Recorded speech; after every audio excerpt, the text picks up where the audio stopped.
gente! Estamos aqui pela TV Horizonte, a TV de Nossa Senhora da Piedade, a nossa padroeira.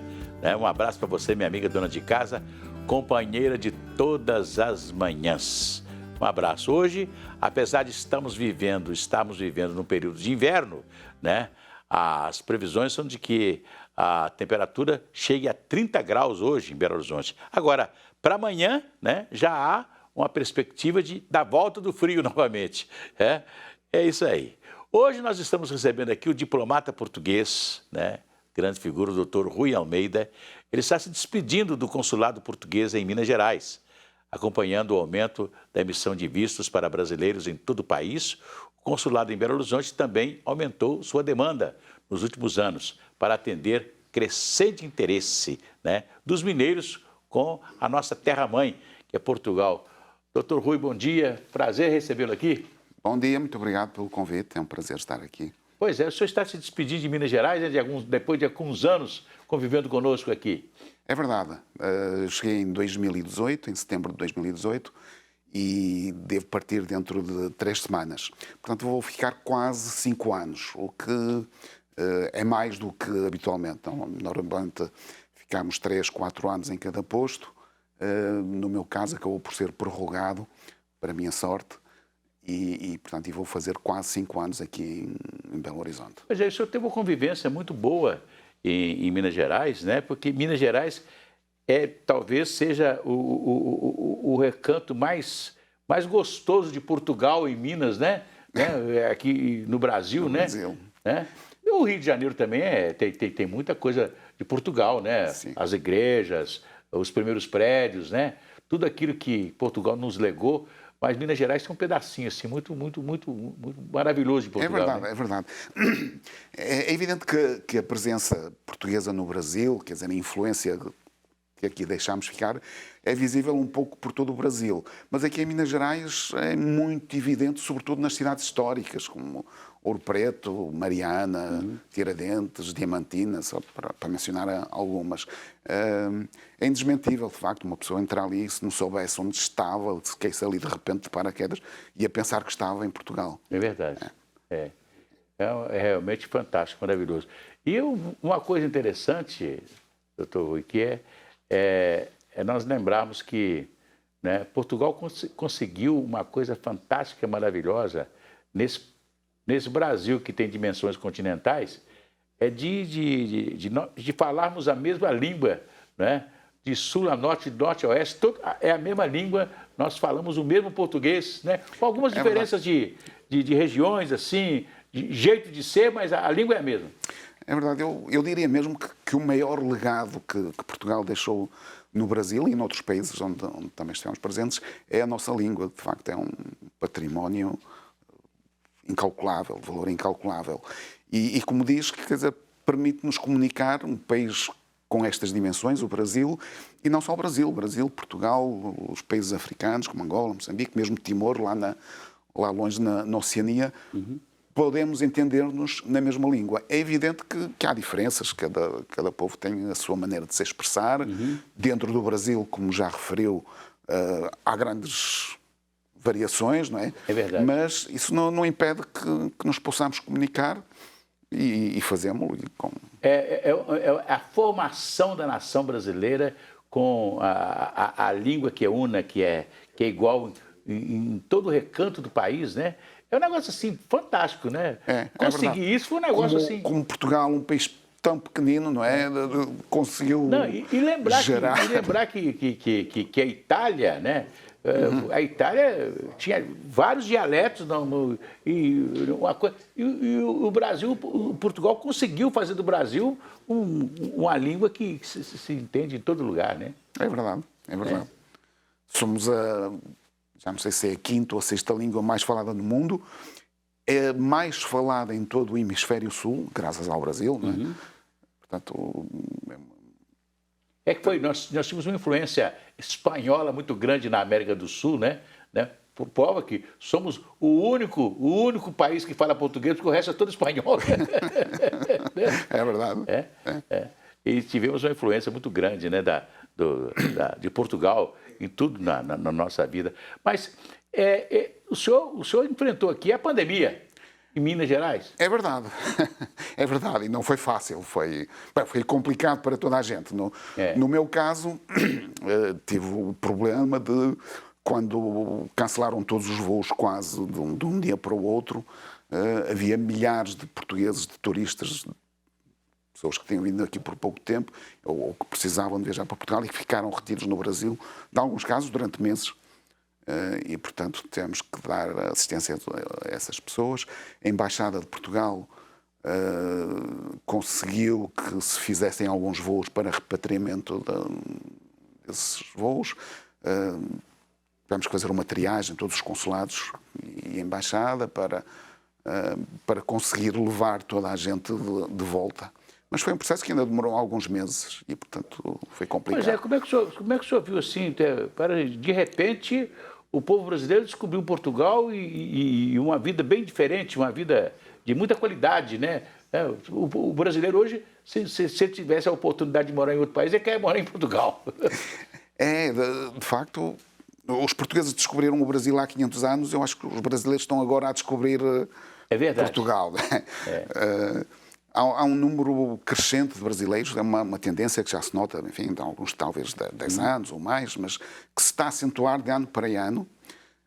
O número de brasileiros em Portugal é cada vez maior. Quando andamos nas ruas, em Lisboa ou no Porto, ouve-se sempre alguém a falar brasileiro, ou seja, português, como pronúncia do Brasil, não é?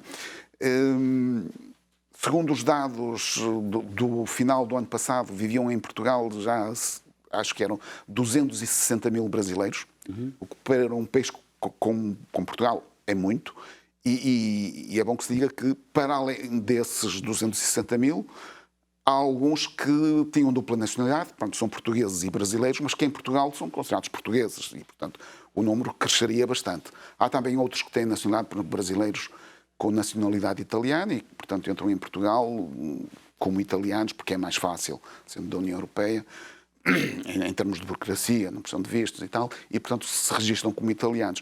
Portanto, o número será bastante superior a esses 260 mil oficiais, não é? E, portanto, esta procura continua e dá-me a impressão que vai aumentar bastante, até porque agora, no final do ano passado, foram introduzidos novas regras relativamente a vistos, criados novos tipos de visto,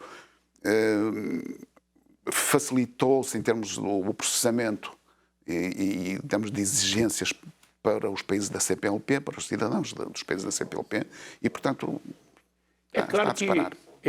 Quando o Brasil comemorou o Sesc Centenário da Independência, parece que foi em 1972, os governos daquela época eram muito parecidos, porque era ainda um pouco daquela democracia salazarista, né? com a democracia militarista do nosso Brasil aqui também, né? E chegaram até a falar que cidadania dupla, portugueses e brasileiros e etc. Mas essa coisa não vingou, não, né? Não, cidadania dupla não. O que vingou foi a igualdade de direitos. Ou seja, os portugueses que residissem no Brasil, ou os brasileiros em Portugal, ao fim de 2 anos podiam pedir a igualdade de direitos. E, portanto, podiam beneficiar sem perderem a nacionalidade portuguesa e sem adquirirem a nacionalidade brasileira, podiam, por exemplo, concorrer à função pública, exercer funções que, em princípio, só estariam reservados a brasileiros. Nós tivemos aqui um deputado português. Inclusivamente, ao fim de 5 anos, poderiam votar e ser eleitos para quase todos os cargos, exceto presidente da República. Eu não estou me lembrando aqui não estou me lembrando, mas eu estou me lembrando da figura dele, que era um deputado português, nascido em Portugal, que fez política no Brasil, inclusive na Bahia, né? Eu esqueci o nome dele aqui agora, não estou me lembrando da figura dele, mas não estou me lembrando do nome dele. Ele pontificou, foi um deputado muito ativo no Congresso Nacional nosso aqui, né? Exato. Exato. E é importante que haja essa, vamos dizer assim, essa miscigenação política, né? Não é verdade? Né? E de cultura, né? Sim, claro. Porque essa existe, está presente em toda a sociedade brasileira, não é? E leva a esta miscigenação, como disse, que é muito interessante. Miscigenação de costumes, de cultura, né? O português nos ensinou muito isso, né? E nós ainda temos uma cultura portuguesa muito muito forte no Brasil, até mesmo pelos portugueses que vieram para cá, né, não perderam a condição de ser portugueses, mas, né, nos legou muita coisa gostosa, muita coisa boa, inclusive a cozinha portuguesa. Sim, sim. E agora os brasileiros também estão a levar a cozinha brasileira para Portugal. Verdade, é verdade. Né? Há este intercâmbio que enriquece as nossas culturas. Aliás, uma coisa interessante que eu percebi, que a gente vai perseguindo e tal, eu vim de uma família humilde, etc. tal, em que as pessoas criavam porcos em casa, né? Aí um dia eu assisti na TV portuguesa uma festa do porco, né? Exatamente. Quando se mata um porco, a comunidade, aquela comunidade toda se reúne, né? Aí vai fazer chouriço, vai fazer isso, fazer aquilo e tal. Assim, eu lembrei que é tudo igual como nós fazemos, né? Que nos foi legado pelos portugueses aqui, né? É curioso. E esse tipo de hábitos, de tradições, são muito significativos. Às vezes valem mais do que grandes obras, ou quê, mas de facto mostram como são próximas as nossas culturas e como as afinidades que existem entre Portugal e o Brasil. Eu fico maravilhado, porque a gente, lembrando de Portugal, né, e quando chegou aqui a coroa portuguesa em 1808, né, e imediatamente, quer dizer, a figura de Dom João VI, o que ele fez, né, ainda príncipe regente, ele era um príncipe regente que a mãe dele ainda governava. Ainda era rainha. Era rainha, nominalmente. Né? Mas o que ele fez pelo Brasil, né? As coisas, pelas artes, né? Aquele parque maravilhoso lá que nós temos no Brasil. Botânico. O Jardim Botânico, né? Quer dizer, coisas assim maravilhosas que ele nos legou, não é verdade? Que estão aí até hoje, né? É verdade. A biblioteca, né? De facto, eu creio que Portugal é o único país europeu, creio não, tenho certeza, é mesmo o único país que, a certo momento da sua história, transferiu a capital para outra parte do Império, para uma das colónias. Não é? Ninguém, nem ingleses, nem franceses, nem ninguém fez isso, né? Nunca aconteceu. Nunca aconteceu, né? É caso único. E, de facto, com a vinda de Dom João VI e da corte para o Brasil, deu um impulso ao desenvolvimento do Brasil extraordinário. Que já vinha atrás, enfim, o século XVIII no Brasil é riquíssimo, mas com a presença da coroa o Brasil deu um salto em frente, de facto, e o Rio de Janeiro tornou-se uma cidade quase... Doutor Rui, agora, uma coisa interessante é que Portugal agora também recebeu uma transformação muito grande com a comunidade econômica da europeia. Sim, é verdade. Né? A nossa entrada em 1986 marca um momento de aceleração do desenvolvimento em Portugal, do crescimento económico, da aproximação aos padrões europeus. Beneficiamos, em parte, dos fundos estruturais europeus e do facto de termos acesso livre ao mercado económico europeu, que permitiu às nossas empresas crescer. Uma coisa impressionante, né? O que eles conseguiram, né?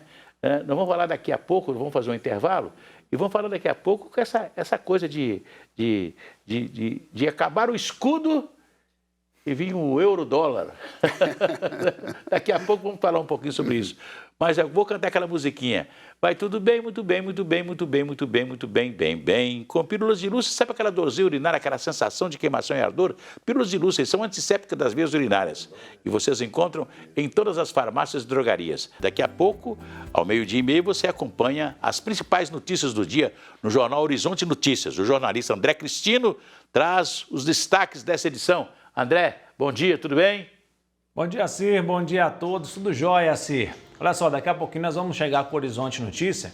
Vamos falar sobre comidas de inverno, né? Quando a temperatura cai, a gente muda um pouquinho a alimentação, mais caldos, canjica, as pessoas aproveitam para comer alimentos que aqueçam o corpo também, né? É verdade. E os empresários têm aproveitado essa época para ganhar dinheiro com criatividade. Nós vamos trazer os detalhes daqui a pouco. Tem também um campeonato de carros autônomos inteligentes que será promovido pela PUC Minas, no Coração Eucarístico, neste sábado. São duas competições, uma que os carros eles andam em linha, seguindo um trajeto estabelecido, e outra que os carros têm que sair de um labirinto o mais rápido possível. Os detalhes a gente traz daqui a pouquinho, como que as pessoas podem acompanhar esta competição. E o coordenador do curso de Ciências Contábeis da PUC Minas, o professor José Ronaldo da Silva, ele vai ajudar as pessoas que estão com alguma restrição na Receita Federal. Hoje é possível, de forma simples, saber se há algum impedimento, algum problema com declarações anteriores. Ele vai trazer todos os detalhes a partir do 12h30 no Horizonte Notícia. Abraço para você, André. Abraço. Tchau. Pois é. Aliás, tem mais de 300 mil pessoas que não conseguiram ou simplesmente deixaram de fazer a declaração de renda deste ano. E 300 mil pessoas que podem ficar sem o CPF, né? Então está na hora de você se regularizar perante o fisco brasileiro. Isso é muito importante. Mas nós estamos aqui conversando com o doutor Ari de Almeida, ele é o cônsul de Belo Horizonte, de Minas Gerais, que está deixando, cônsul de Portugal e Minas Gerais, está deixando o cargo aqui e nós estamos todos sentindo já a sua falta, porque né, ele deixou um rastro de amizade, de carinho com os mineiros muito grande. E nós estávamos falando, doutor, da moeda, né? Doutor Rui Almeida, eu falei Ari, né? Rui Almeida. Nós falamos da moeda, que foi muito importante quando Portugal aderiu ao mercado comum da Europa e adotou a moeda que é o euro e que está muito bem. Portugal entrou em 1986 nas comunidades europeias, então era a Comunidade Económica Europeia, e na altura ainda existiam as moedas nacionais, e mais tarde, no final dos anos 90, foi decidido criar uma moeda única, e Portugal foi um dos países fundadores do euro. Portanto, está no grupo do euro logo desde o início. E, como disse, é preciso alguma coragem, desde logo porque havia algumas resistências do ponto de vista político à perda de soberania que isso significa, à perda de poder de decisão sobre certos aspectos da nossa economia. Mas também ao nível económico, porque haveria receios que alguns países poderiam ser favorecidos em detrimento de outros. A existência da moeda única supõe, para além de vontade política, que existiu nessa altura na Europa, um grau de integração económica muito elevado. Não é? Portanto, já há muito tempo que havia na Europa uma pauta aduaneira comum, uma liberdade de circulação de mercadorias, de capitais, e, portanto, o passo seguinte era passar essa fase. Mas sem todos esses passos prévios, creio que não teria sido possível, nessa altura, dar esse grande salto em frente, que teve resistências. Deixe-me só dizer, por exemplo, o caso da Inglaterra, que nunca aceitou a moeda única, acabou por sair da União Europeia, como sabe, há pouco tempo, mas nunca fez parte, e para além dos britânicos ainda há alguns países que ainda não têm a moeda única. É verdade. Mas uma coisa interessante na moeda única, você ter, vamos dizer assim, o mesmo preço da mercadoria, não é verdade? Sem o câmbio, né? Sem aquele câmbio, né? Que fazia com exato. Câmbio, né? Podemos comparar diretamente. Não? Exato. Quer dizer, o mesmo preço que se compra um produto na Espanha, se compra em Portugal, se compra na... Bom, poderá não ser exatamente o mesmo preço. Às vezes pode variar de um supermercado para outro, não é? Portanto, não tem que ser exatamente o mesmo preço. Mas a tendência é para aproximar, é para ficarem preços mais parecidos. Pois é, eu acho que isso aí é um exemplo, né? Maravilhoso, né? E até porque o euro, no nosso caso aqui, ele sempre custa mais que o dólar. Sim. O euro atualmente está, creio que é $1,10. Portanto, está 10% acima do mais um pouquinho, dólar. Né? Então, esse é sinal que a moeda está estável, desde quando ela foi implantada, né? Sim, tem estado bastante estável. Há oscilações, naturalmente, às vezes um pouco mais, outras vezes um pouco menos em relação ao dólar, mas há uma estabilidade muito grande. O que dá segurança às empresas e aos agentes económicos e aos Estados. Eu sei que o senhor teve um trabalho muito grande, né, da pandemia, né, os portugueses que aqui vieram, que depois tinham que voltar e etc. Tal, mas o consulado aqui em Minas tratou muito também de problemas comerciais, de troca de produtos, essas coisas? A parte comercial, económica e comercial, portanto, sendo uma questão política, é tratada pela Embaixada, em primeiro lugar. Ou seja, acordos propriamente passam mais pela Embaixada, embora o Consulado possa dar o apoio que nos for solicitado e que for pertinente. Portanto, existem acordos entre Portugal e o Brasil. Poderá haver outro tipo de acordos, quer dizer, entre entidades mineiras e portuguesas. Por exemplo, há cerca de 2 anos foi assinado um acordo entre a AICEP e o INDI, para um acordo de cooperação entre essas 2 entidades. Isso pode ser negociado aqui, mas, digamos, não é o consulado propriamente que trata lidera do assunto, né? da nossa parte a negociação. O consulado dá um apoio e pode dizer que é parte integrante dessa política né? Porque existe um desejo do Brasil de entrar na Comunidade Econômica Europeia sempre pela porta de Portugal. Exato, exato, é isso. E agora deixe-me completar, embora o consulado não tenha poderes para negociar acordos, tem, por exemplo, para promover a imagem de Portugal, as empresas portuguesas, ou colaborar nesses atos. Mas, como dizia, sim, essa, aliás, é uma ambição nossa, ser o elo de ligação entre o Brasil e a Europa. Porque,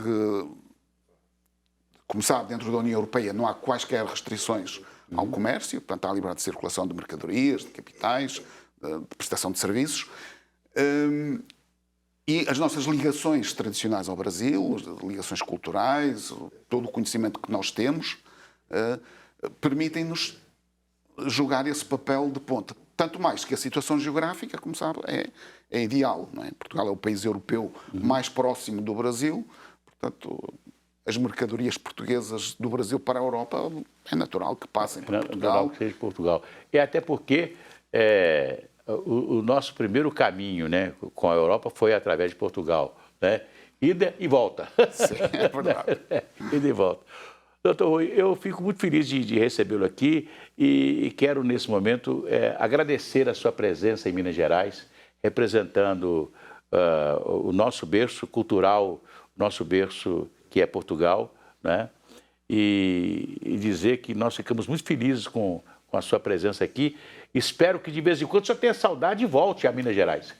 Saudades vou ter, de certeza, e espero regressar algumas vezes. Portanto, será um prazer muito grande. Não tantas como gostaria, mas será um prazer muito grande de vez em quando recebê-lo aqui. Agora é para passear. É verdade. E para curtir o seu estado, né? Nós queremos dizer que Minas Gerais é também o seu estado, e o senhor teve aqui uma passagem muito frutificante e que nos honrou muito. Muito obrigado. Um abraço para o senhor. A gente volta amanhã aqui pela TV Horizonte. Um abraço e até lá.